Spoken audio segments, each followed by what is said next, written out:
Hello, everyone.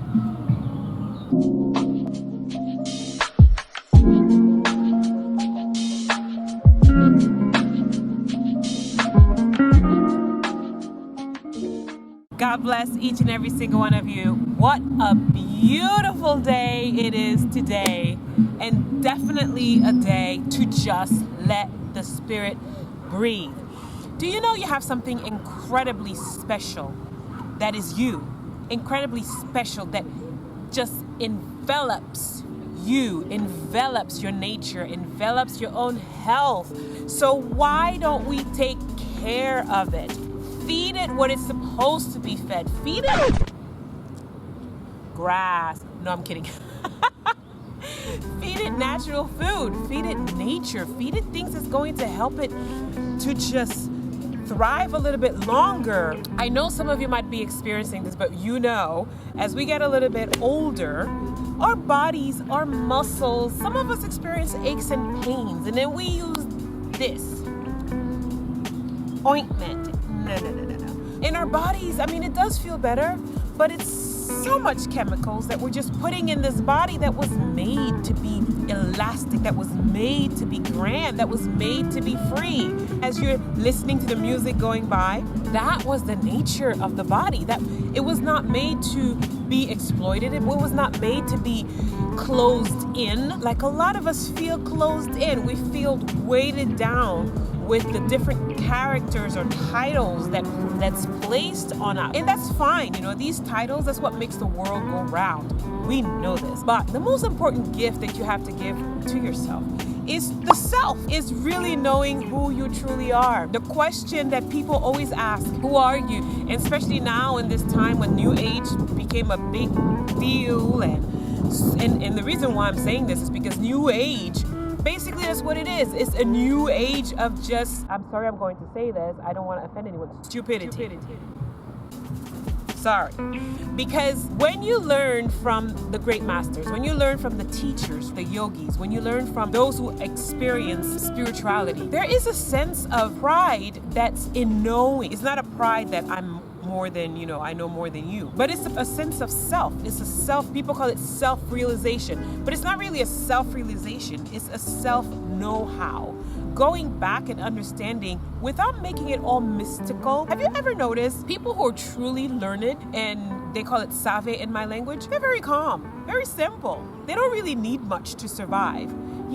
Because they thrive wherever they are. Because there's an understanding. The mind is so much more bigger than what we have academically placed upon it. Because they know it goes beyond academics. Academics comes from spirituality. But it's not spirituality in a sense of crystal balls, right?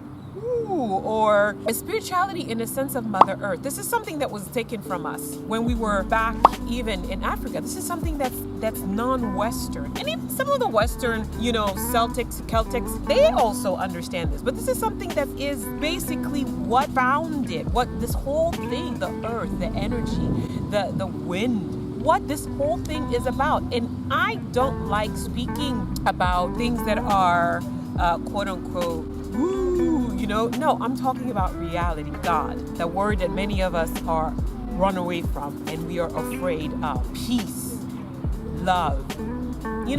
I was having a conversation with someone yesterday and we were talking about relationships. Basically, what he was saying was that his wife, when he's with the guys and they're talking about they're with a different girl all this time, whatever, so he gets a little bored. That makes him get a little bit bored. So what I said to him, I said, well, you know what? That's because there's no real love there.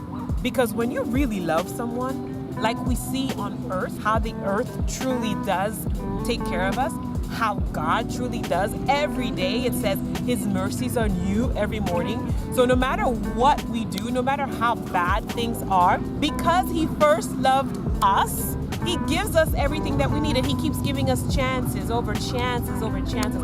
And then we ourselves, once that heart is truly open and we actually let our love self really come forth, and I'm not talking about lust self, okay? I'm not talking about having sex and thinking that's flat out rebellion. I'm talking about genuine love, servant, selfless, the one that sees only the best even if you spit in someone's face, but they only see the best. That type of love is very rare to attain. That is a gift.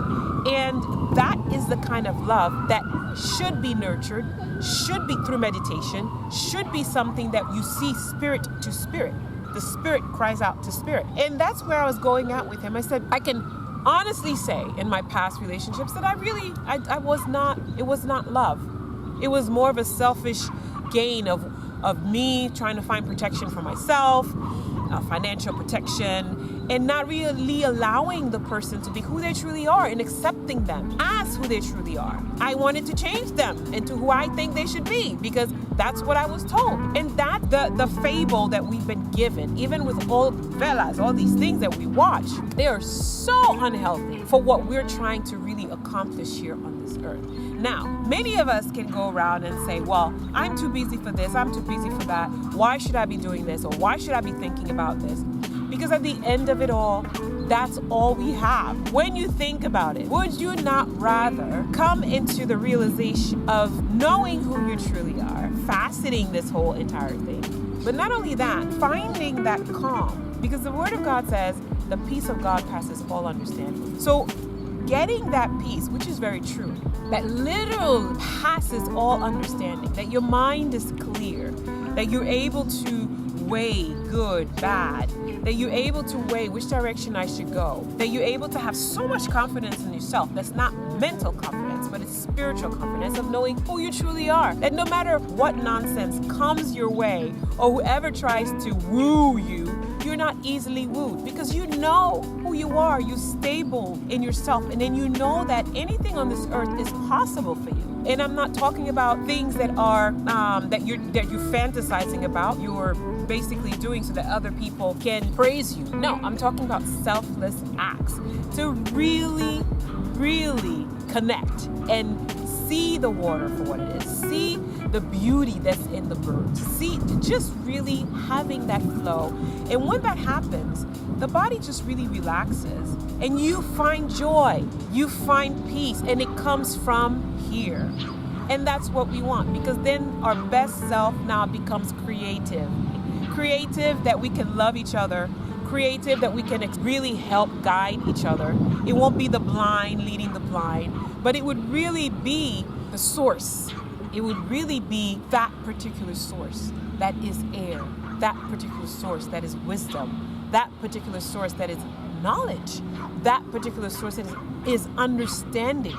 And then we start understanding the teachings of Christ. We start understanding the teachings of the universe. We start understanding the matrix. We start understanding how much bigger these things are out of our little menial minds, how we've been townshipped to believe that we should just stay in one little area, believe one little thing, and coerce into this mental lock that many of us don't even understand who we truly are, and we don't even accept our culture, who we are.